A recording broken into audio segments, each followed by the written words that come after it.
Are you ready to unplug? Are you ready to connect with the brightest minds in tech? Then join us for TechCon Unplugged 2023. From September 7th through the 10th, you'll have the chance to connect with a community of like-minded tech professionals who share your passion and drive. Attend hands-on workshops and breakout sessions to learn new skills and gain fresh perspectives. It's not just about the work. There's also plenty of time to unwind, relax, and have fun with your fellow attendees. Paco says it's where the magic happens. Don't miss this incredible opportunity to unplug, recharge, and take your tech career to the next level. Get your early bird tickets now at TechConUnplugged.com.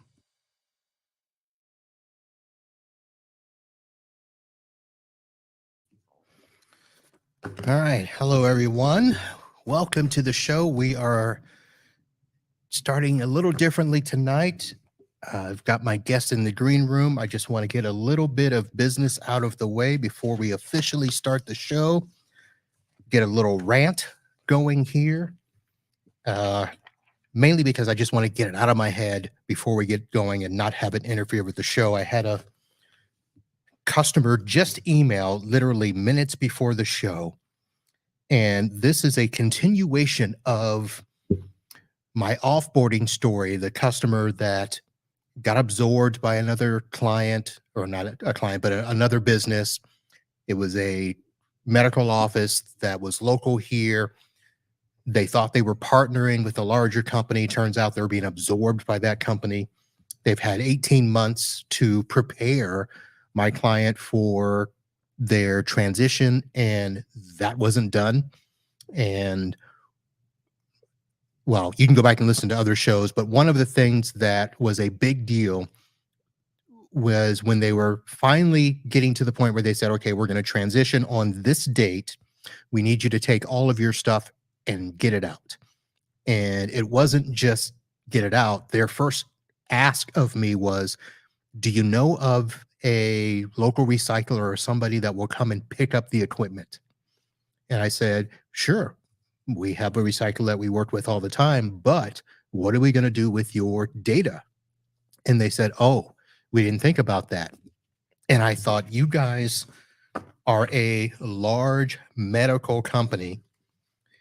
And I probably don't know if I've mentioned this, but they got hit with a breach 3 years ago and ended up having to pay a few $1 million in fines. I'll have to go back and find that. I think I'm at the point where I can say their name and talk about them.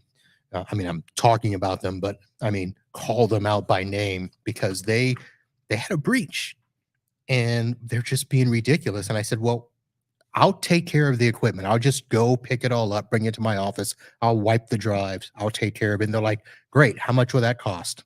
I don't know, $7.95. They're like, okay, good. And then I said, plus $20 per drive to wipe. Okay, no problem.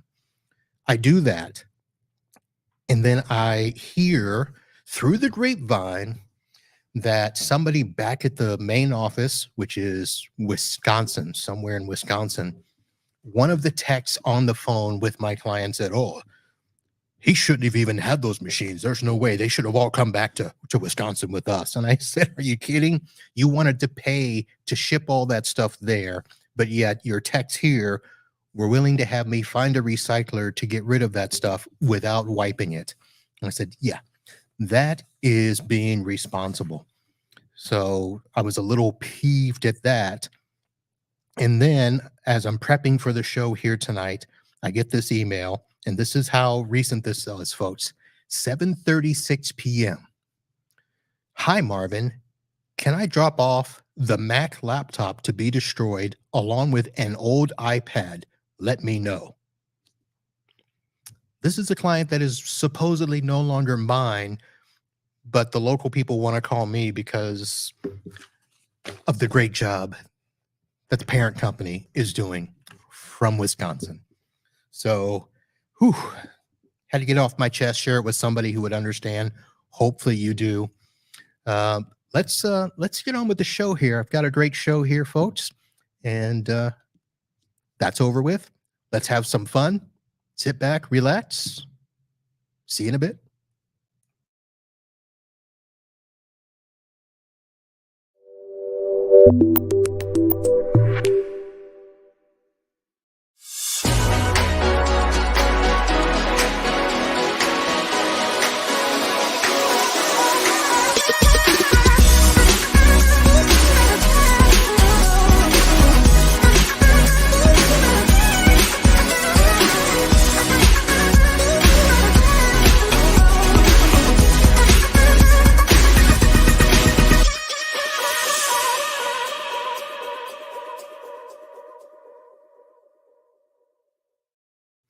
Hello, friends. Uncle Marv here with another episode of the IT Business Podcast, your show for IT business support, where we do our best to try to provide you with products, stories, tips in an effort to help you run your business better, smarter, and faster. We are doing that again tonight. I have with me a guest from a product that I have used off and on over the years, and I've wanted to get them on before. Finally, was able to get Linus Chang in the house with BackupAssist. Linus, how are you? I'm excellent. Thank you very much for the invitation, Marv. No, well, I'm glad we were finally able to hook up. As we mentioned earlier, I've been using you, we think, going back to 2012, and BackupAssist is one of those, I'm going to say it's an all-in-one backup solution. I use it for the disk to cloud scenario with my servers. You also have some other products which we'll get to. But let's first make sure that we've covered all the bases, because you're not just BackupAssist, you're actually a much larger company. I don't know if you do other stuff, but it's part of a company, Cortex. Is that right? Yeah, Cortex is the company name, and BackupAssist certainly is the flagship product, has been for decades. And we've got some other, I guess, new offerings that we're experimenting with on the side as well. Oh, is it something? Which, yeah, we can probably talk about later on. Okay, all right. So BackupAssist. Now, I should introduce you as, you're not just are you the founder, creator of the product, CEO, all those hats? So I'm actually a software developer, Marv, and I was the original programmer behind BackupAssist way back in 2002. And it started pretty much as sort of a challenge that a friend set me to try to fix some problems with backups. And being a software developer, I thought, okay, I'm up for this challenge. Let's do it. Had no idea that obviously it would become a company, and sort of just grew organically from there. So let me go back, because you just struck a little chord. You did this in response to a challenge. What was the actual challenge? Well, I guess there were two components to it, Marv. Do you remember the old NT backup 4 days? NT backup, NT Windows Server, NT4, like the late 90s. So that was my first introduction as to how cumbersome backups were. I was working as a software developer at the time. We developed a database application for a nonprofit. And back then, when we deliver software, it's not just the software, but it's the entire server that we deliver. You know, the server that has a database and also a tape backup system. So I remember having the script NT backup to get it to run. We printed out a calendar, so there was a grandfather, father, son scheme going. Everything was done manually, and then it comes time to explain it to the administrator on site. Now, the admin wasn't particularly technical. He's working for a non-profit volunteer role, and his brain just explodes. It's like, what? I have to change this tape every day according to a calendar, and then every day I have to log into the server and check the log to make sure it actually worked. You know, it was just overload for him. And that was the first indication that I thought backups are just too hard. And it's so prone to error. And that was about 1998. And then a few years passed. I'd quit that job, moved on, and then completely separate. A friend said to me, he said, I'm trying to get NT Backup to work on Windows 2000, and I just can't get it to work. I remember those days. Oh, do you remember the removable storage manager? I remember that, but I actually remember that I went to another product, which I believe was Semantic Backup Exec, to run Yeah, on top of NT yeah, Backup. exactly. And that was his problem. He just spent over $1,000 on a tape backup, and he didn't want to go back to the client and say, you now need to spend another $1,000 on backup exec. So he said to me, look, if you can get NT Backup working, I think there's a market for it. I'll buy the product. So I thought, okay, how hard can it be? And I started to I bought some secondhand tape drives. I got Windows 2000, started running experiments, and it was just impossible to get to work. This removable storage manager is this convoluted, overkill way of managing tapes and pools and all that. Um, actually, it was so difficult to get to work. I often say that it should be illegal that Microsoft put out something like this. I mean, But that's the way it was back then. And in a lot of cases, so companies like mine, where we weren't full-time with our clients, we would make the clients change the tape every day. Exactly right. And then they Yeah. weren't checking logs, that's for sure. Yeah. So, like when you talk about cruelty to animals, the removable storage manager was cruelty to system administrators.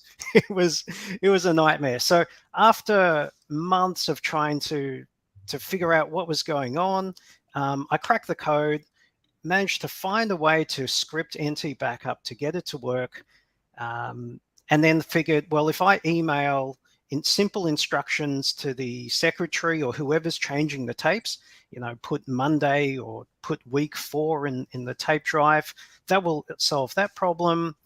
And if I email the log to the system administrator, then the admin doesn't have to log in to check if it actually worked or not. So that was essentially the birth of BackupAssist. It started off as fixing a lot of bugs in Microsoft Windows NT Backup. And then I guess from there, it grew into something much bigger. All right. So just to give a little background and a little transparency, I mentioned earlier, this is a product that I use. I'm going to be completely honest. I've actually gone away from the product, went back to the product, and I'm still in that ebb and flow. For most of you that are regular listeners, watchers of the show, I mentioned that I, went through those days of Semantic Backup Exec, and I think I found you guys. We think we're somewhere around 2012 to 2014 is probably the time frame, which was before I started getting involved with this community, the Podnuts community, and being able to talk with other techs who were willing to share information and stuff. I started using Datto, which you know that name, Linus. We consider that the Cadillac of backups. And then, of course, I'm going back and forth with using some Synology products and other stuff. But I've always come back to BackupAssist, mainly because it does what I want for a fraction of the Datto price, and seems to be a good product. And you've added more to it. We should probably describe the product, because I think when I first started, it was only the classic, right? Just the server backup, and you would back it up. Now, it was always a bring your own storage, right? Yeah, that's right. Okay. So I guess today, Marv, BackupAssist is a suite of different products. The classic product is an evolution of what I described earlier. It builds upon what's already in Windows. It makes it work. It adds a lot of the features like monitoring, scheduling, media rotation. We've added sort of turbocharged what's in Windows and makes it seamless. So that's our classic product. We've got the ER product, which is geared towards a disk to cloud scenario, where you need both rapid recovery as well as automatic offsite storage for your backups. And that was actually because we got a lot of feedback that there's a portion of the market there that can't necessarily afford or won't pay for the top line products like you mentioned, but they want something that's fully automated. So that's where we developed the ER product. And then we've got the BackupAssist 365 product, which facilitates downloading your cloud-based data, downloading it locally so that you've got a local copy that you can retain, you can hold it in your hands, you can keep it for 7 years or whatever data retention period you need.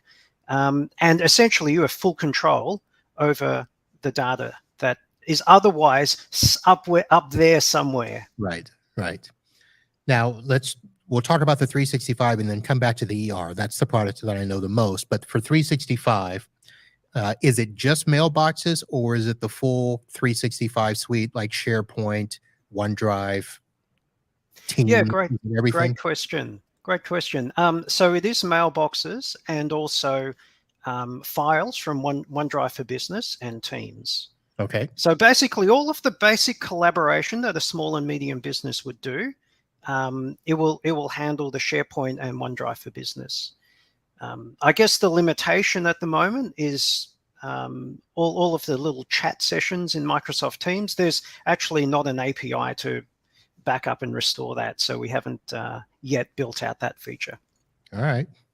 So the product that I'm familiar with now, so I forget when I left you guys and when I came back, but when I did come back, you had a more, I'm going to say MSP-friendly product, which is what I was looking for because I wanted to have a dashboard where I could go see all of my backups, and you guys have that. Now it's not a full managed platform that a lot of people are used to with Datto, but it is a managed backup console, and you can see all the backups in there. You can see all the reports.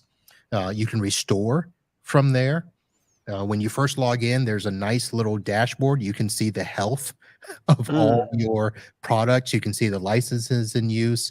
It's a very, very nicely put together dashboard where you can see everything. Now, how did that actually evolve? Because you said you got feedback, but was that feedback from people like me or from the market? Yeah, absolutely. So it evolved. It actually started with a different system, a precursor system, the centralized management console, where we would aggregate all the logs from NT Backup and then provide a single summary. We would crunch the numbers, analyze it, and provide a single email as a daily monitoring service. And that was, I think, 07, 08. We were probably one of the very first to do that. And then we got more feedback as MSP products were started to build out. You had your platforms like Kaseya, early 2010s. And then we developed the managed backup console, which is what you described, based on that, along with MSP-friendly subscription model as well. All right. I'm going to share my window. It's going to look a little horrendous, but just to give anybody that's watching the video a little bit of an idea, ignore all the red on there. But as I mentioned, you can see all of your organization, your subscription licenses, account summary, all your backup activity. So you can go in and look at, say, last month and have all your successes, fails, recent backup activity, backup warnings, last status. All of that stuff is there. So it's very nice. There's even a, usage. So if I wanted to go back and export what my usage was for each client, it just pulls down a nice little pretty CSV report that, if I need to go bill my clients, I just pull down that report from last month and that's where I can bill from. So all pretty good there. Thanks for showing that, Marv. We're lucky we've got some very good web developers on our team. Yeah, it is nice. So the ER product is, like I said, it's MSP friendly. I think the only thing that I probably shouldn't do this during the show. I should have done this. Is are there plans to make it to where you can actually connect to a server from the dashboard? Oh, to do that, we have, when we developed it such that that would be possible. So for us, we've released the product. We're getting market feedback on it every day, and it is certainly one of the potential things on the roadmap for us Okay. to do. Yeah. All right. So that means I'm not going to leave you just yet. I'm going to wait to see how that looks. So that is on the roadmap. Okay. All right. So it sounds to me that when you were challenged to do this, even though you were a developer, you weren't a developer for this product. What were you actually doing before you started on the trail for BackupAssist? Oh, just general Microsoft development. Okay. You know, we had built I was part of a team that built a database system for disability, a disability nonprofit. So it had a database of wheelchairs and forks and spoons with a curve in it, so that people who don't have mobility can eat properly. It was quite a fascinating job. But after that, I basically quit my job after 2.5 years, and then said, how hard can it be to start a software company? Okay. So how hard was it? Let's say, yeah, I think, in all honesty, I probably got lucky. Yeah. Probably got lucky because BackupAssist came along. The idea of it wasn't even mine. A friend gave it to me. And it's just that I was at the right place, the right time. I had the skills to implement, build a website, manage to get customers at low cost. A lot of things happened in the right order, that necessarily, it's not guaranteed that the same thing could be done today, because the market is so different. So yeah, I'd say I was very lucky, but also what's important is that you got to listen to your customers and react to what they're asking for. And I think above that, it's also trying to anticipate what they want in the future as well. Right. Oftentimes, people will say, I want this feature, that feature, but then we have to try to say, why are they asking for that? And is that the best way to deliver the benefit? Is that implementation the best way to deliver the benefit? If not, we can invent something new that will do an even better job. And that's the opportunity.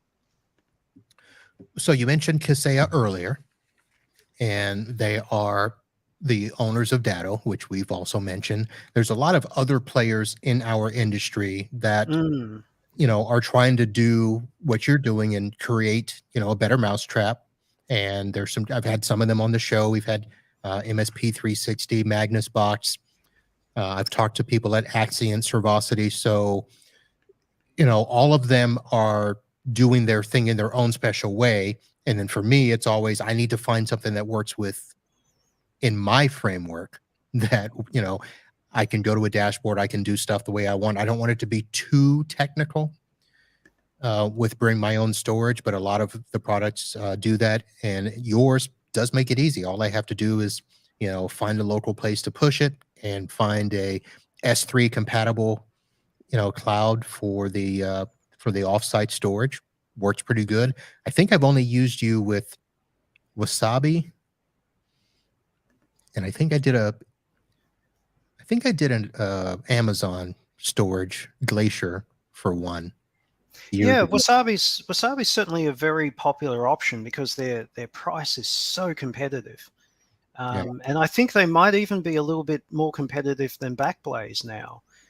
For several years, Backblaze was number one in terms of price, but I think Wasabi has overtaken them. Yeah. But I think when it comes to actually being cost conscious and trying to get the best bang for buck, that's where the flexibility of our software tends to win over, because, like you say, there are dozens and dozens of backup solutions out there in the market. So why would, you could say the customer is spoiled for choice. There's no shortage of solutions out there. So that means that we have to stick to what makes us unique and different, and provide that level of flexibility that to system administrators that other companies don't. So from when you started, I didn't realize it was all the way back in 2002.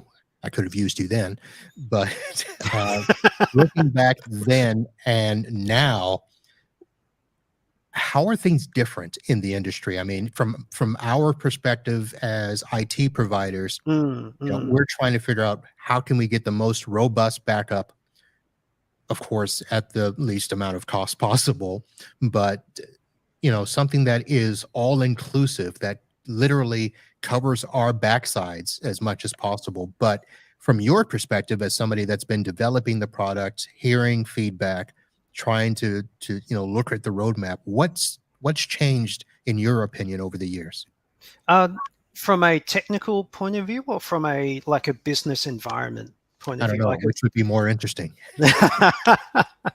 Look, I think from a technical point of view, the threat model, I mean, the reason why you do backups has changed dramatically. Back when I started, 2002, it was all about fire, theft, accidental data deletion.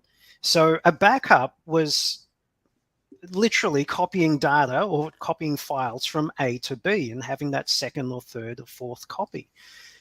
Then with drive imaging that came along probably around 2008, it was built into Windows. Then the focus was on fast recovery, fast system recovery. And now with ransomware and hacking and a lot of the cybercrime that's been facilitated by Bitcoin,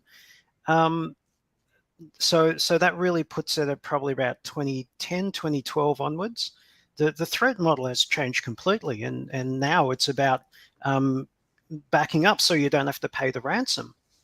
And of course, on top of that, you've still got the possibility of fire and theft and natural disaster and so on. So I think that it's, we can't be naive to the cyber threats.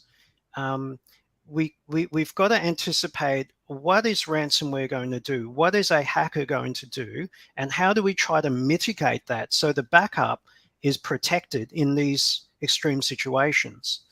And that's where I'd say the bar to entry to have a resilient backup system, the bar has just been raised higher and higher and higher over the years.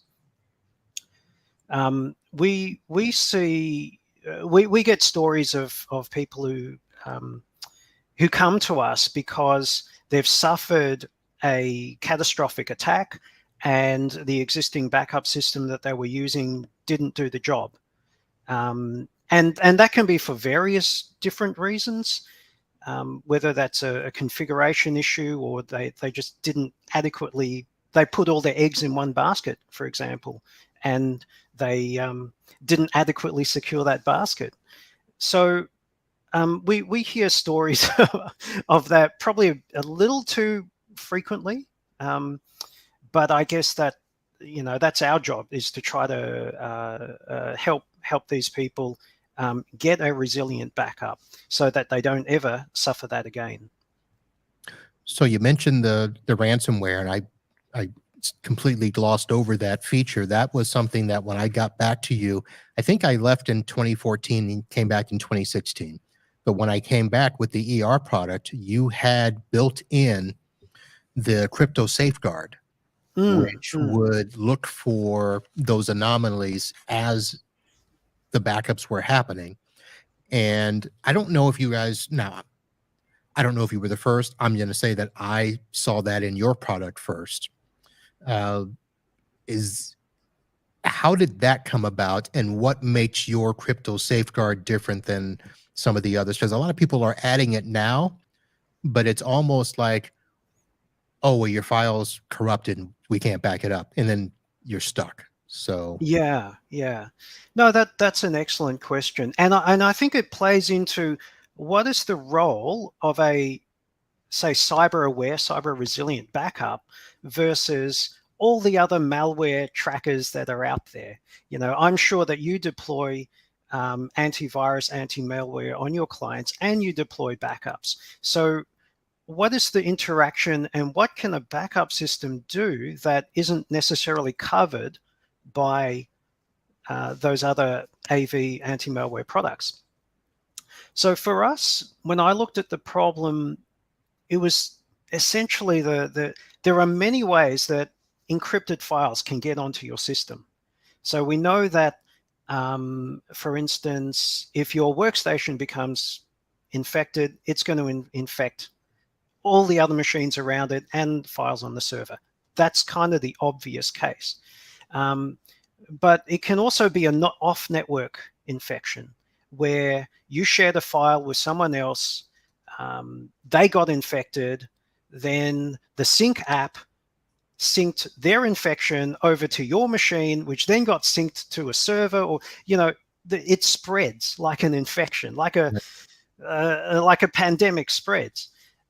So we thought, if we just look for malware, we're not going to find these problems. But if we look at the data, we are already backing up that data. We are already talking to the file system, and all it takes is a little bit more effort to inspect that data, run some analytics on it, do an entropy test, see if it comes back to say this is actually looking suspicious. So I guess looking at it with fresh eyes, that was what was the inspiration for Crypto Safeguard. And then all of a sudden, administrators now have a way of knowing and being notified if there is some sort of suspicious activity that doesn't get picked up by everyone else, especially if it's a really slow infection. If it's just a few files a day, which can happen, then you've got the chance of being notified and doing something about it. Now, are you looking at things like, and I'm not that technical, so I'm going to throw out terms and you tell me if I'm right or not, but are you looking at things like the file hash and the signatures in the files to determine if they're different than the previous version? So we are looking at a range of different things. We are examining the content of the files. Yes, there are certain mathematical statistical tests that we can do to determine whether a file looks right or if it's actually been corrupted. But actually, a lot of the time, it's also looking at mass changes. If file names happen to change and there is a repeatable pattern because of that. In the early days, really early days, you'd have a .lock file, or every variant will have a particular file extension that you can look for. That's the easy stuff. But it's also about looking at patterns of changes. All right, that's about as technical as I want to get. Yeah. Let's do this. Let's take a quick break and say thank you to some sponsors, and then we'll come back and continue that. But we're going to first feature a little video from an event that I'll be attending in just a couple of weeks. We've always defined ourselves by our ability to provide solutions, to do more with less, build something from nothing, to make the unknown known.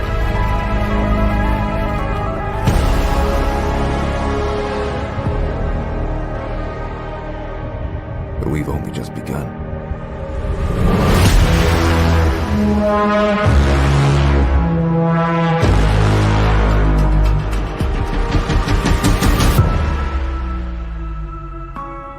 And we must never forget that our greatest accomplishment cannot be behind us,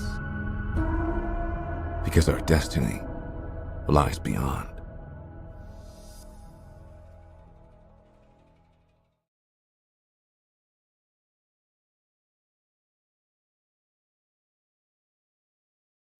That is PAX 8 Beyond, the first user conference for PAX 8. Now that the godfather of the channel, Rob Ray, is there, I will be there June 11th through the 13th.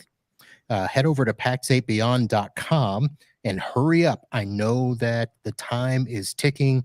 Flights are going up. The ticket price, well, it's probably the same, but it's a nice little ticket price. I will be there. I'll be doing some interviews on site there with members of PAX 8, some partners, Rob Ray, and I just got an email earlier today. The great Paco LeBron is all, yes, I'm sorry. The great Paco LeBron will also be there, and it looks like we are going to be doing a crossover podcast together. So look forward to that. Let me go ahead and do a thank you to our sponsors. The IT Business Podcast is presented by NetAlly. You've heard me talk about NetAlly for years. They are my go-to solution when it comes to network testing. I carry 3 tools in my bag with me just about every day. I use at least one of them all the time. Verify connectivity, Wi-Fi analysis, all those types of things there. So check out netally.com if you want to basically better manage your networks.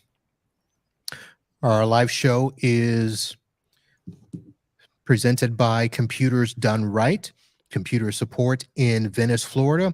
Our good friend John, who joins us just about every week here in the chat, is a good member of our community, doing managed services and IT support in Venice, Florida. Thank you to John. And our newest partner, Instant House Call. You guys know Corey from years of his garnished support for our community. His product helps people. If you're looking just to get started in the business and you need something that can do remote support, it'll give you some fix-it tools that are built in, easy support for your customers to use. InstantHouseCall.com is your place to go. Go there now, and you can try it free for 15 days. All right. So, Linus, back to BackupAssist. We were talking about the crypto awareness that was built in. Something that I have missed, and I don't know why I've missed it, but there's a feature you have called Cyber Black Box. Yes. Tell us about that. Well, fortunately, the name probably is fairly self-descriptive in the way that in aviation, there is a black box recorder, actually 2 black box recorders on each plane, and that really assists in the event of a crash or an incident. That assists the investigators to try to figure out what went wrong such that they can stop it from happening again. And we introduced the Cyber Black Box in the same sort of way. So the story behind it, Marv, is I attended a talk by a police investigator. Our Australian Federal Police is kind of like your equivalent of the FBI. And the investigator was saying they get called out to hacks all the time. There are so many that they can't keep up with the demand. And one of the major problems is lack of evidence, lack of logs. So they can't, it takes them a lot longer to try to figure out what happened, or they simply don't have the data that they need to do their investigation. And he also said that, but it's so easy. You know, if you run these batch files every few hours, you can keep track of network connections to the server in and out. You can keep track of changes to the Windows registry. And I thought, if we can actually capture that information, just like an aviation black box recorder, And we can then put that information into the backup so that it's preserved, and you can find that information not just from the last backup, but going back weeks or months or longer.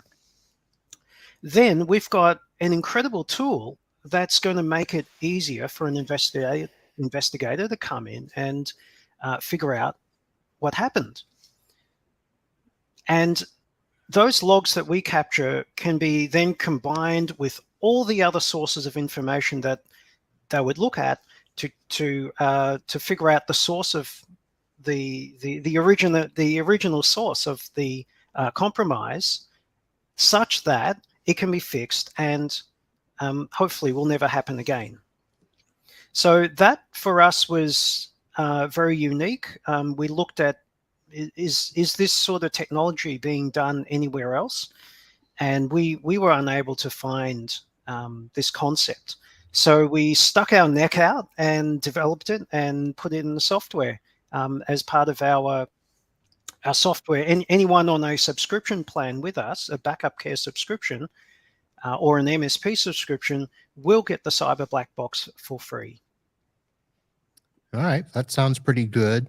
Now, of course, we spent a lot of time talking about all the good things that your product does, the reasons that I've gone back to it, and how it compares to some of the others. And it sounds like all the bases are covered, but from the standpoint of, okay, whether it's us that are failing or backup products in general that are failing, we still have issues where customers lose data. And we think we have all of these things in place where it shouldn't be happening, but it still happens. So is part of this still a failure of our products, or is it a failure in us in how we're using them? Oftentimes, it's not just one particular area. There's not a single source of failure, and oftentimes it's so nuanced that there's no one place that you can point the finger. As you know, Marv, IT is always a moving target, and it's very difficult to, it's very easy to underestimate Murphy's Law. So I'll give you an example. Let's say you're setting up a backup system for a server. You've got your main system drives, and you've got another drive that's just random file shares, stuff that was downloaded off the internet. So you say, okay, I'll back up the system, I'll back up the data, but all of the downloads don't need to be backed up. So that makes sense, right? So you set up the backup system to back up that and exclude all of the useless junk. What tends to happen is that users over time can start putting their real data into that share that was only intended for downloads.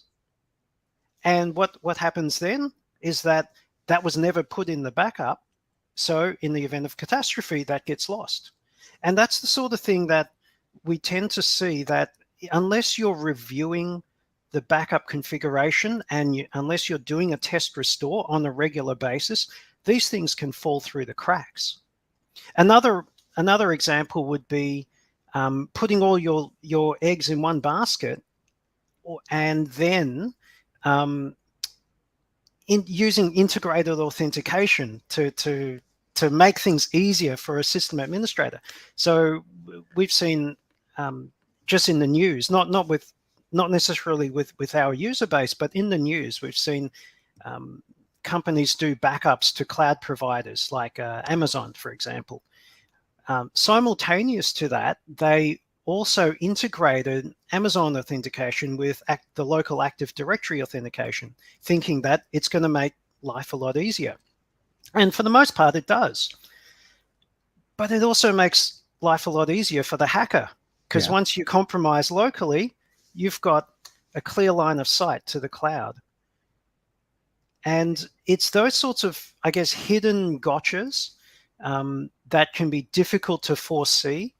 But I still say the safest way to protect against ransomware and hacking is an offline disconnected backup.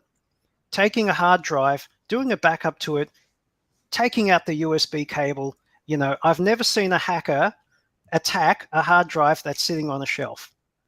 And yet, so often we can forget to do that because we want everything to be fully automated, zero touch, Right. and we sometimes lose that level of protection that would have saved, you know, a $50,000 ransom.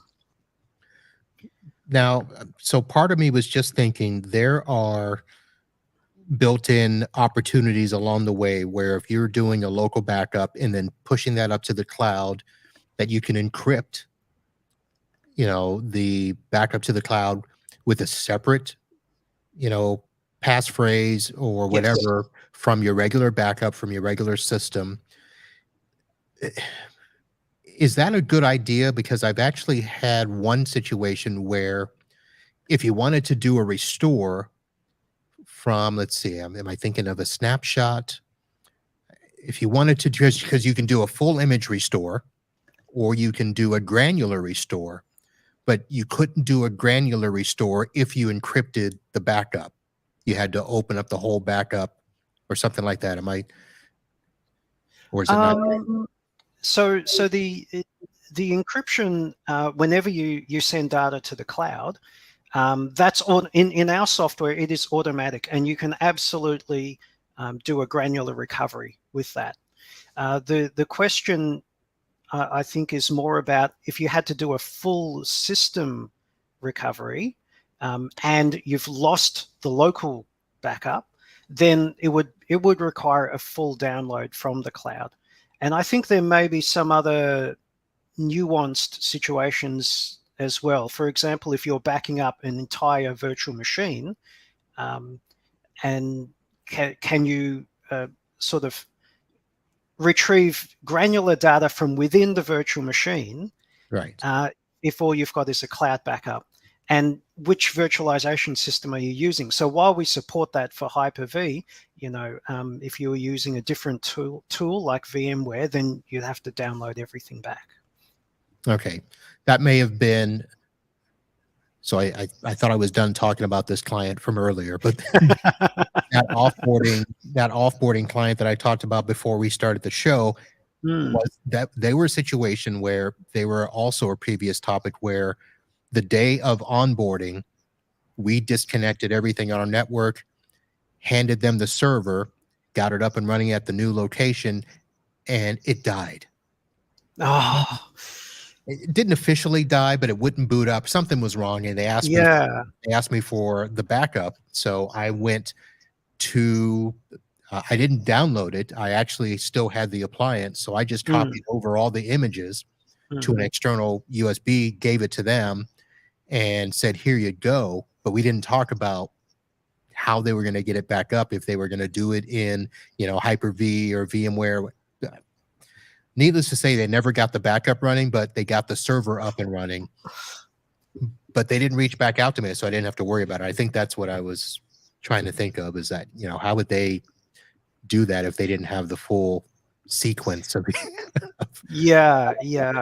and having well-defined disaster recovery scenarios are so important, because when a system is down, you're under stress, you got users barking at you, the business owner's losing money, and it's just hard to think, isn't it, in that situation? So having a join the dots system that you can follow is so important. And that's actually one of the things that we do, is we have a recovery Bible where even a moderate system administrator can just follow the steps to achieve a predictable recovery.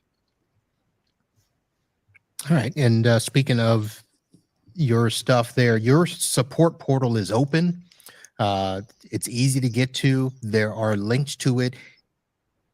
Let's say for some odd reason there's an error in the backup, it will link to an article on what the possible problems are, the possible fixes.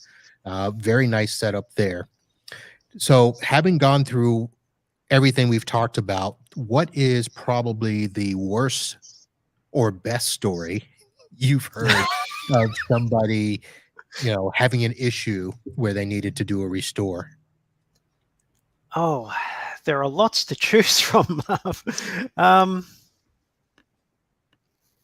Probably, yeah. So this happened a few years ago.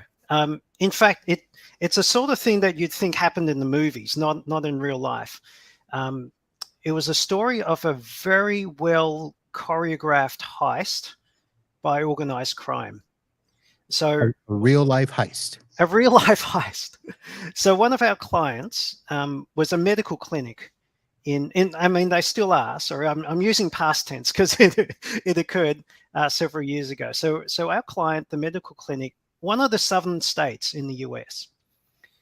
And as you know, medical clinics contain a lot of expensive machinery. And this clinic happened to have an MRI machine. So it was a heist in that the criminals did the research. They knew exactly where the machine was located. They took a truck, they ram raided a thick brick wall to break into the clinic. They loaded the MRI machine on their truck. I mean, these things are big, right?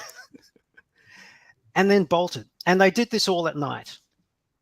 So by the time the police arrived the next morning, they said, "You're not going to see that machine again. It's probably already on the way to Cuba for sale on the black market." So the client was in a situation where all the PCs that controlled that machine were also stolen, and all of the data on it.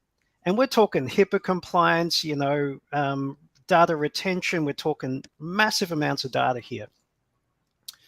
Well, luckily, they were able to get a new MRI machine pretty quickly, and they were completely up and running again. They resumed business operations within 48 hours. And in terms of those PCs, they just did a full system recovery from backup. So, wow. Okay, so that was good. There had to be pictures of that because I mean, we're talking that had to be an 18-wheeler type truck that came up to them. I mean, MRIs and the machine and the PCs.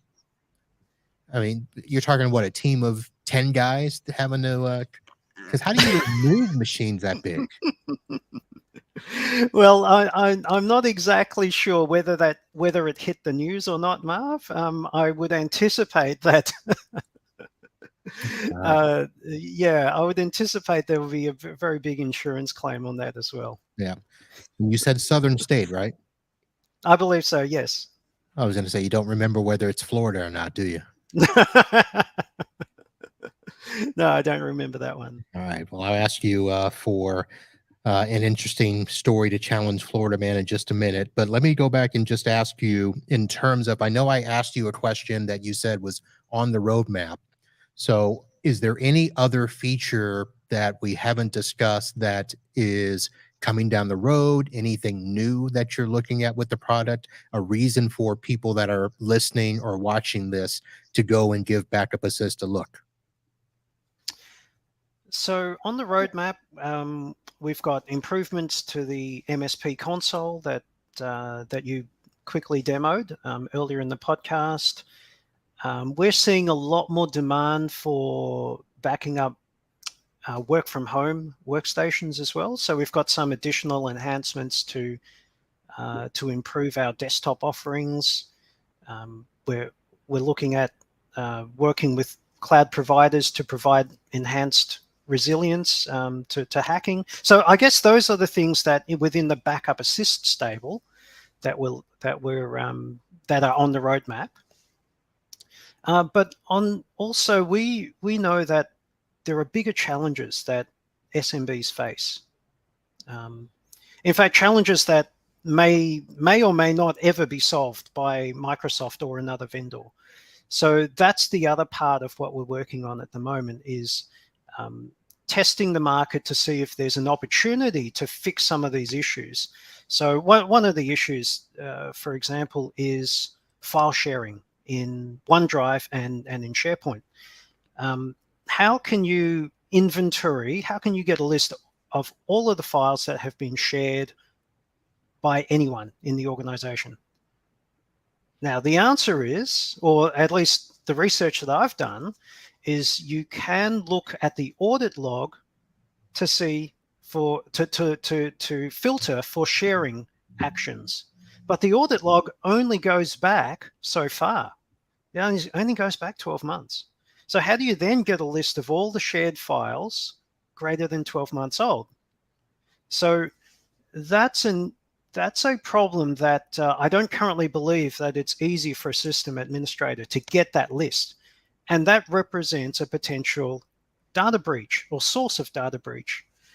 So those are the kinds of challenges that we're looking at to say, is this challenge something that a lot of people are facing? If so, then it's potentially worth our while developing a solution for it. So it would be extremely helpful if any of your audience are looking at these types of challenges that really weren't addressed in Microsoft Office 365, and provide feedback to us. We actually have a landing site called cloudsheriff.com, where we are listing some of these challenges that MSPs and administrators may experience, and we have a sort of a request for feedback. If you're experiencing any of that, we'd love to know. Okay, so cloudsheriff.com. What problem are you trying to solve? Okay, I'll put a link to that. Patrolling your cloud. Nice. There are a bunch of things. For example, how do you know if your file shares were accessed by someone out of the country? How do you know that a file share hasn't been accessed from Russia, for example, or any other country that you may choose not to share with? Here's one that says, problem, users upload junk. That's right, because people run out of disk space. Yeah. And what happens when that happens? Well, you have to upgrade your subscription and pay a lot more money. Or you can just locate that junk and delete it. And I think that with every new system that's deployed, Office, I keep on calling it Office 365. I know we do. Microsoft 365 is such a boon to the work from home economy. It is so great for collaboration in ways that weren't available to us 20 years ago. But with all of those gains that we've had, there are little things that tend to fall through the cracks. So that's what we're looking for to get feedback from the market. All right. So the work from home product, let me ask, is it just simply a documents backup, or is there a full image solution as part of that backup? Both. Both? Okay. Both. Yeah. So if you, and I think this is the flexibility of BackupAssist. If you want to do an image backup, you can certainly configure that and get all the benefits of fast system recovery. On the other hand, if you only want to back up certain files and send those files to the cloud, you can absolutely do that as well. One or the other, or both. And everyone's situation is different. That's what we know. Everyone has a different set of requirements. So our challenge as the vendor is to make the software flexible enough to cater for all of them. All right. Well, Linus, thank you very much. We are going to be keeping an eye on BackupAssist. Like I said, I am still using it, even though I'm all over the place with my clients as we move away from servers, but being able to have the 365 backup and the work from home solutions should prove to be something to pay attention to and use on the road. Thank you for having me on. It's been a pleasure. Now, did you do your research and come up with a story to challenge Florida man? Well, You know how earlier in the day I spoke about cruelty to animals and cruelty to system administrators? Yes.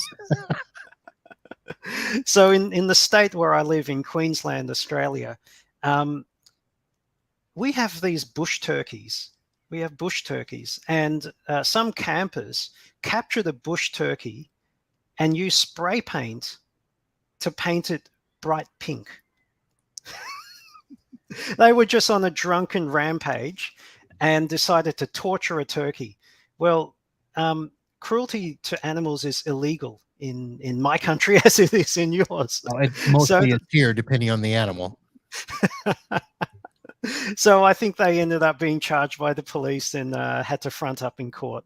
But oh my.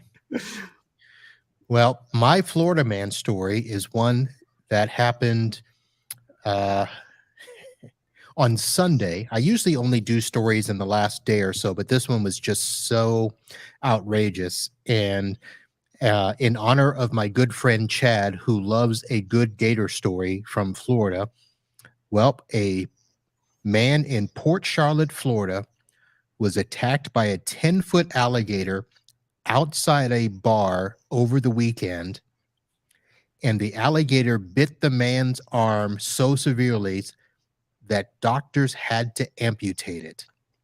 Now, you may say, Marv, we hear these things all the time, so, alligator attacks are really no big deal. Well, they are if you are in a bar at 1:40 in the morning and you decide to go outside to take a pee instead of going to the bathroom to take a pee. So Jordan Rivera, who's only 23 years old, so he doesn't have his gator knowledge intact. But Port Charlotte, Florida is one of those places where, yes, gators could roam free, and you should probably check the bar, or at least the backside of the bar, if you're going to go out at 1:40 a.m. to take a piss because the gator came up and bit him while he was taking a pee behind the bar. Unbelievable. I gotta be careful when I visit you. Well, you know what they say, nothing good happens after midnight. So yeah. My God. Well, Linus, again, thank you very much for coming on the show. It's been a while. To let the audience know, I've tried to get them on before, and I don't remember what happened. Either I wasn't persistent enough or the timing wasn't right, but here you are. Thank you. And I'm going to go, you know what? I think I'm going to go find a link for the Recovery Bible and give that to everybody, because that is a good document to have. Absolutely. And a lot of the procedures will work for native Windows as well. It's not just specific to our product, but it will work if you're using the native backup methods in Windows. So it'll be useful for everyone. All right. Well, folks, there you have it. BackupAssist, a product that I use and recommend. We will be back here with another show next week. And you know what? I don't have my notes in front of me, but I do want to say thank you to everybody for paying attention. I should do a shout out. So I had a new listener reach out to me, Jack, and not Jack Sparrow, who had listened to his first podcast of the IT Business podcast a couple of weeks ago, reached out to me and asked for some consultation on how to run his business. He's a new MSP up in Canada, up near Chadland. And so we've talked and had a nice conversation. So people ask, hey, Marv, why do you do this show? And why do you do some of the topics and stuff like that? Well, as I mentioned, the purpose of this show is to help you guys do your business better, smarter, and faster. And I'm going to try to do that. So thank you, Jack, for reaching out and letting us know that you're a new listener. And we will continue to try to do this. And the purpose of this podcast is not for me to make money. It's to help you, the community, grow and learn. So we'll do that. We'll do it again next week here. Same bat time, same bat channel. And until next time, holla.